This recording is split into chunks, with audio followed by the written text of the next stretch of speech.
ناظرین، اللہ تبارک و تعالیٰ نے قرآن مجید فرقان حمید میں جہاں روزے کی فرضیت بیان کی ہے، وہاں یہ بھی بتایا ہے کہ پہلی امتوں پر بھی روزے فرض کیے گئے تھے۔ آج کی ویڈیو میں ہم آپ کو یہ بتائیں گے کہ پہلی امتوں کے لوگ کب اور کتنے روزے رکھتے تھے۔ ناظرین، حضرت آدم علیہ السلام کے زمین پر جلوہ فرما ہونے کے ساتھ ہی روزے کا وجود بھی ملتا ہے۔ حضرت آدم علیہ السلام ہر ماہ کے 3 دن روزے رکھا کرتے تھے، جو ایک سال میں مجموعی طور پر 36 دن کے روزے بنتے تھے۔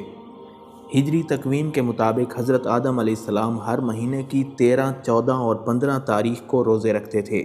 یہ 3 دن ایام بیض کے نام سے جانے جاتے ہیں، کیونکہ ان 3 ایام میں چاند اپنی صورت مکمل کرتا ہے۔ حضرت نوح علیہ السلام بھی حضرت آدم علیہ السلام کے طریقے پر ہر ماہ 3 دن کے روزے رکھتے تھے، جن میں چاند اپنی صورت مکمل کرتا ہے۔ ان روزوں کو طوفان نوح سے نجات پر صیام شکر کا نام دیا گیا۔ حضرت داؤد علیہ السلام کے روزوں کا طریقہ کار مختلف ہوتا تھا۔ رسول اللہ صلی اللہ علیہ وسلم کے فرمان کے مطابق وہ ایک دن روزہ رکھتے اور ایک دن ناغہ کیا کرتے۔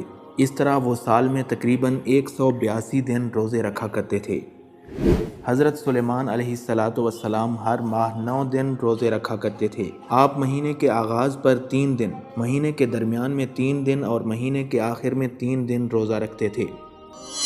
حضرت ابراہیم علیہ السلام بھی حضرت آدم علیہ السلام کے طریقے پر ہر ماہ 3 دن کے روزے رکھتے تھے۔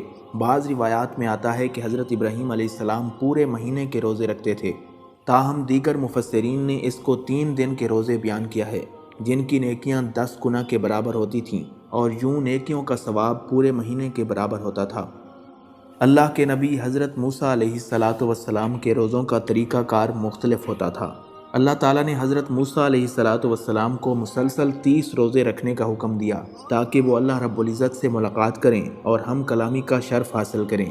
حضرت موسیٰ علیہ السلام نے روزے پورے کرنے کے بعد اس بات کو پسند نہ کیا کہ وہ اپنے منہ کی بو کے ساتھ اپنے رب سے ملاقات کریں، اس لیے انہوں نے ایک پیڑ سے شاخ لے کر مسواک کر لی، جس پر اللہ تبارک و تعالیٰ نے انہیں مزید 10 روزے رکھنے کا حکم دے دیا۔ قرآن مجید برہان رشید میں حضرت مریم علیہ السلام کا روزہ بھی مذکور ہے، تاہم وہ لوگوں کے ساتھ بات چیت نہ کرنے کا روزہ تھا۔ ناظرین، رسول اللہ صلی اللہ علیہ وسلم وحی کے نزول سے قبل ہر سال 1 ماہ روزے رکھا کرتے تھے۔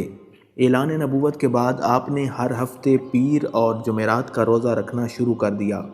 آپ صلی اللہ علیہ وسلم اپنے صحابہ کرام کو بھی ان 2 دنوں کے روزوں کی ترغیب دیا کرتے تھے۔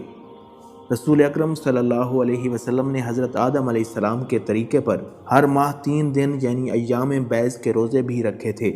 ان 3 دنوں کے روزوں کے حوالے سے کئی روایات موجود ہیں۔ صحابہ کرام رضی اللہ تعالیٰ عنہم روایت کرتے ہیں کہ رسول اللہ صلی اللہ علیہ وسلم کبھی کبھی مسلسل کئی روز تک روزے رکھا کرتے تھے، یہاں تک کہ صحابہ کرام کو گمان ہوتا کہ اب اللہ کے نبی وقفہ ہی نہیں کریں گے۔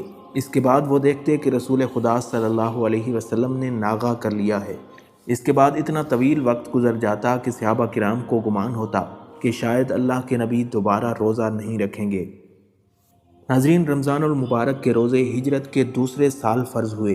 رسول خدا صلی اللہ علیہ وسلم نے دنیا سے پردہ فرمانے سے قبل 9 سال رمضان المبارک کے روزے رکھے تھے۔ ناظرین، کتب حدیث و تاریخ اور تورات و انجیل کے مطالعے سے معلوم ہوتا ہے کہ قریش مکہ زمانہ جاہلیت میں 10ویں محرم کو اس لیے روزہ رکھتے تھے کہ اس دن خانہ کعبہ پر نیا غلاف ڈالا جاتا تھا۔ اسی طرح اسلام سے قبل مدینہ منورہ کے یہودی 10 محرم الحرام کا روزہ اس لیے رکھتے تھے کہ اللہ تبارک و تعالیٰ نے قوم بنی اسرائیل کو اسی دن فرعون سے نجات دی تھی۔ ناظرین کرام، امید کرتے ہیں کہ ویڈیو آپ کو ضرور پسند آئی ہوگی، لہٰذا اسے لائک کریں اور مزید اسلامی اور تاریخی معلوماتی ویڈیوز کے لیے ہمارے چینل روشنی باکس کو ضرور سبسکرائب کریں۔ اللہ رب العزت آپ سب کا حامی و ناصر ہو۔